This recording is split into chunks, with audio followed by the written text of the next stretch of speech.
Hello students, BSc part first paper first, जिसका कि नाम है एल्गी, लाइकिन और ब्रायोफाइटा।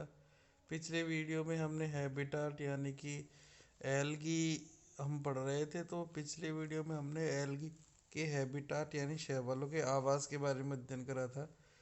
अब हम इस वीडियो में शैवालों का थैलस ऑर्गेनाइजेशन का मतलब होता है, थैलस का मतलब होता है उनका शरीर, ऑर्गेनाइजेशन मतलब कि उनके शरीर की संरचना, या फिर उनका ऑर्गेनाइजेशन मतलब गठन, यानी उनका शरीर किस प्रकार से बना हुआ होता है, वो हम इस वीडियो में अध्ययन करेंगे। तो एक तो होता है यूनिसेलुलर थैलस, मतलब कि कुछ एल्गी तो क्या होती है, एक कोश की होती है। और एक होता है मल्टीसेलुलर थैलस, यानी कुछ एल्गी क्या होती है, बहुकोशिकीय होती है। अब आप देखिए, जो यूनिसेलुलर एल्गी होती है वो अमोइबॉइड भी हो सकती है या फिर राइजोपोइडल भी हो सकती है।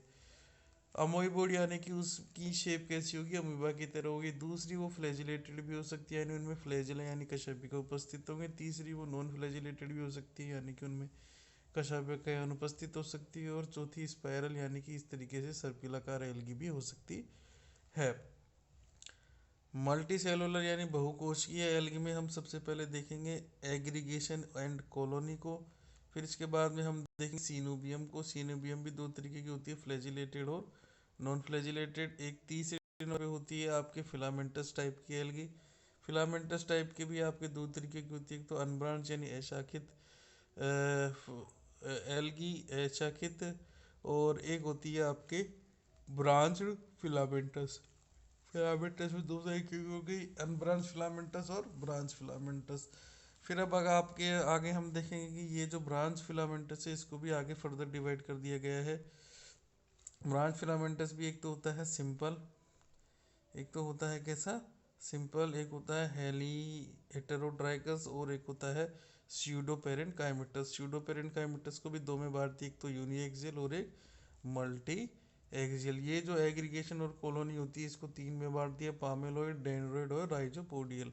एक एक करके हम सबको आगे लेंगे क्या क्या ये होते हैं एक। फिर इसके चौथे नंबर पर आता है साइफोनस, पांचवें नंबर पे ये आता है पेरेनकाइमेटस। इस प्रकार से ये मल्टी सेलुलर टाइप की एल्गी होती है। अब हम एक एक करके लेते हैं। सबसे पहले आता है अपने क्या, यूनिसेलुलर। यूनिसेलुलर में भी अमोइबॉइड या फिर राइजोपोडियल। देखिए यूनिसेलुलर जो एल्गी होती है या फिर यूनिसेलुलर थैलस रखने वाली, अब देखिए एक कोश के जितने भी जीव यूकेरियोटिक, वो सारे के सारे किस पे रखे गए हैं, प्रोटिस्टा में। यानी कि एक कोश के एल्गी ये भी प्रोटिस्टा में रखी जानी चाहिए थी नियम अनुसार। तो परंतु क्यों रखी गई है इसमें, क्यों, क्योंकि इनकी जो लाइफ साइकिल यानी जीवन चक्र होता है वो किसकी तरह होता है, शैवालों की तरह होता है। इसीलिए एक कोशिकीय शैवालों को प्रोटिस्टा में नहीं रखकर एल्गी के साथ में रखा गया है। परंतु इसमें भी अपवाद है कि फियोफाइसी जो है ना, फियोफाइसी, आप देखिए आप,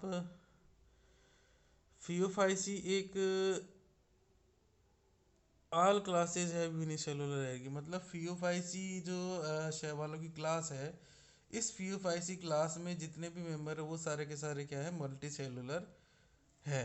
पर इस पे एक भी मेंबर इसका क्या है, यूनिसेलुलर नहीं है। ठीक है, इस क्लास में जैसे क्वेश्चन आ जाता है, मान लीजिए निम्नलिखित में से शैवालों की कौन सी क्लास है जिसमें कि एक भी मेंबर एक कोशिकीय नहीं है, तो उसका आंसर जाएगा क्या, फियोफाइसी। फिर मैंने आपको बताया था कि यूनिसेलुलर को भी कई चार भागों में बांटा गया है। एक तो होता है अमोइबॉइड या राइजोपोडियल, एक होता है नॉन फ्लैजिलेटेड, एक होता है फ्लैजिलेटेड, और एक होता है स्पाइरल। ठीक है, तो जो एमोइबोइडल या फिर राइजोपोडियल होता है, इसमें क्या है, कोशिका भित्ति नहीं पाई जाती है। इसके एग्जाम्पल देखिए, इनके एग्जाम्पल सबसे ज़्यादा जरूरी है, जैसे कि क्रिस अमोइबा, राइजोक्राइसिस और राइजोक्लोरिस। फिर अब आप देखो नॉन फ्लैजिलेटेड, ये इंपॉर्टेंट एग्जाम्पल है, इनमें फ्लैजिला नहीं पाया जाता है। ऐसी एक कोशिकीय सवाल जिनमें फ्लैजिला नहीं पाया जाता है वो क्या है, नॉन फ्लैजिलेटेड, जैसे क्लोरेला, डाइटम्स, क्रोकोकस और सिनेकोकस। ये चार एल्गी ऐसी हैं जिनमें कि एक कोशिकीय और फ्लैजिला नहीं पाया जाता, और एक कोशिकीय परंतु फ्लैजिलेटेड डूनेलेला, क्लेमाइडोमोनास और यूग्लिना। तो ये तो आपके क्या है, क्लेमाइडोमोनास का चित्र है। और जो यूग्लिना होता है ना, इसमें एक फ्लैजिला पाया जाता है, जबकि इसमें क्लेमाइडोमोनास में कितने फ्लैजिला है, ये दो फ्लैजिला पाए जाते हैं। किसमें पाए जाते हैं, दो फ्लैजिला। इस एमाइडोमोनास में एक तो ये रहा और एक ये रहा, ठीक है। फिर ये आपके क्या है, ये आपके है क्लोरेला, क्लोरेला में फ्लैजिला नहीं पाया जाता। फिर आपके चौथे नंबर पे आते हैं स्पाइरल यानी कि स्पाई रुलिना, इसका क्या आ जाएगा एग्जाम्पल हो जाएगा, ठीक है विद्यार्थियों। फिर अब आप देखिए यहाँ पे एक मैंने लिख रखा है कि एसिटाबुलेरिया, एसिटाबुलेरिया क्या है, ये सबसे बड़ी यूनिसेलुलर प्लांट है, 10 सेंटीमीटर इसका डायमीटर होता है, और हैमरलिंग ने इस पर ही क्या करे थे, प्रयोग किए थे। मतलब एसिटाबुलारिया एक यूनिसेलुलर एक कोशिकीय एल्गी है।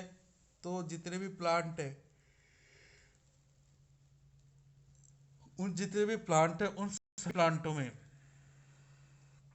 सबसे बड़ी कोशिका इसकी हो गई, ठीक है। आइए बस समझ में आपको। फिर अब आप देखिए हमारे आगे आता है मल्टी सेलुलर। मल्टी सेलुलर में एक तो होता है एग्रीगेशन या कॉलोनी, और एक होता है सीनोबियम। इन दोनों में क्या अंतर है, क्योंकि ये बहुत सारी कोशिकाओं से मिलकर के बने हुए थे, परंतु दोनों में अंतर क्या है। एग्रीगेशन या कॉलोनी में तो सेल का जो नंबर होता है ना फिक्स होता है, मतलब कि कॉलोनी जैसे कि एक कॉलोनी में 10 मकान, तो उसी तरीके से यहाँ पे अनफिक्स होता है, यहाँ पे फिक्स नहीं होता है एग्रीगेशन और कॉलोनी में। जबकि सिनोबियम में यहाँ पे फिक्स होता है भाई, एक इस सिनोबियम में 16 कोशिकाएं होंगी, इस सिनोबियम में 17, ऐसे यहाँ पे फिक्स होता है, जबकि यहाँ पे फिक्स नहीं होता। फिर दूसरा, यहाँ पे जो सेल की साइज है, शेप है, ये भी कोई फिक्स नहीं होती, जबकि यहाँ पे फिक्स होती है, या तो आयताकार या षटकोणीय ऐसे करके। यहाँ पे पोलैरिटी नहीं पाई जाती, जबकि यहाँ पे पोलैरिटी भी पाई जाती है। फिर सबसे ज़्यादा इंपॉर्टेंट है ये वाली चीज़, cells are arranged in a specific order. यहाँ पे जो कोशिकाएं होती है ना, एक स्पेसिफिक ऑर्डर में या अरेंजमेंट पाया जाता है कोशिकाओं का, नहीं पाया जाता सॉरी, ठीक है। परंतु यहाँ पे क्या होता है, एक स्पेसिफिक ऑर्डर पाया जाता है। फिर सब और आगे चीज़ क्या है, यहाँ पे सेल्स जो होती है ना वो कनेक्टेड भी हो सकती है, मे बी कनेक्टेड और मे नॉट भी कनेक्ट, और कनेक्टेड नहीं भी हो सकती एक दूसरे से। जबकि यहाँ पे सेल्स जो होती है ना वो एक दूसरे से कनेक्टेड होती है साइटोप्लाज्मिक कनेक्शन के द्वारा। ये अंतर दोनों में बहुत ज़्यादा इंपॉर्टेंट है। अब आप देखिए जो एग्रीगेशन और कॉलोनी है वो तीन तरीके की होती है। एक तो होती है पामेलोइड टाइप की एग्रीगेशन और कॉलोनी, एक होती है डेंड्रोइड यानी वृक्षाप टाइप की एग्रीगेशन और कॉलोनी, एक होती है राइजो पोडियल टाइप की एग्रीगेशन या कॉलोनी। अब इनके एग्जांपल देखिए, ये सारी सारी क्या है, नॉन वोटाइल सेल्स होती है इन जिलेटिनस शीट। देखो इसके एक तो ये टेट्राइस्पोरा लिखा हुआ है मैंने यहाँ पे, ये जो लिखा हुआ है ना ये टेट्राइस्पोरा है। फिर एक पामेला और एक अफेनोथीका, अफेनोथीका बीजी यानी एक ब्लू ग्रीन एल्गी है। फिर अब आप देखिए एक होता है डेंड्रोइड, डेंड्रोइड के भी क्राइसोडेंड्रोन हो जाएगा, प्रेसिनोक्लेडस हो जाएगा, और ये आपके कामा साइफोन हो जाएगा, ठीक है। जबकि क्राइसिडी एस्ट्रम ये किसके एग्जाम्पल हो जाएगा, राइजोपोडियल का, ठीक है। तो इस प्रकार से ये आपकी एग्रीगेशन या कॉलोनी कंप्लीट होती है। फिर अब आपके आगे आ जाता है सीनोबियम। तो सीनोबियम में भी एक तो होता है नॉन फ्लैजिलेटेड और एक होता है क्या, फ्लैजिलेटेड। यहाँ पे बताया दिया है, यहाँ पे सेल की नंबर्स भी फिक्स होते हैं, उनकी साइज शेप भी फिक्स होती है। दूसरा यहाँ पे सेल्स होती है साइटोप्लाज्मिक कनेक्शन के द्वारा एक दूसरे से जुड़ी हुई भी रहती है, और यहाँ पे एक स्पेसिफिक टाइप की क्या पाई जाती है, उनकी जो अरेंजमेंट है वो आपको देखने को मिलता है। अब नॉन फ्लैजिलेटेड सीनोबियम एग्जाम में सीधे सीधा आता है, नॉन फ्लैजिलेटेड सीनोबियम के एग्जाम्पल क्या क्या है, तो हाइड्रोडिक्टियोन हो जाएगा, स्कैंडेस्मस हो जाएगा, और पेडिएस्ट्रम हो जाएगा। HSP ये मैंने यहाँ पे इसकी ट्रिक बना रही है। फिर अब आप देखिए फ्लैजिलेटेड सीनोबियम के एग्जाम्पल वॉलवॉक्स हो जाएगा, पेंडोरिना और यूडोरिना। अब आप देखो मैंने बताया था ना यहाँ पे सीनोबियम में कोशिकाओं की संख्या फिक्स होती है, तो पेंडोरिना में तो 16 सेल्स का पाया जाता है, और यूडोरिना में 32 सेल्स का पाया जाता है। फिर अब आप देखिए मैंने आपको आगे बताया था कि भाई फिलामेंटस, फिलामेंटस में भी एक तो होता है अनब्रांच फिलामेंट और एक क्या होता है ब्रांच फिलामेंट। इनके सबके डायग्राम हम एक एक करके अगले वीडियो में लेंगे। तो जो थैलस ऑर्गेनाइजेशन पे पहला वीडियो यही समाप्त होता है। अगले वीडियो में हम इस थैलस ऑर्गेनाइजेशन को कंप्लीट करेंगे।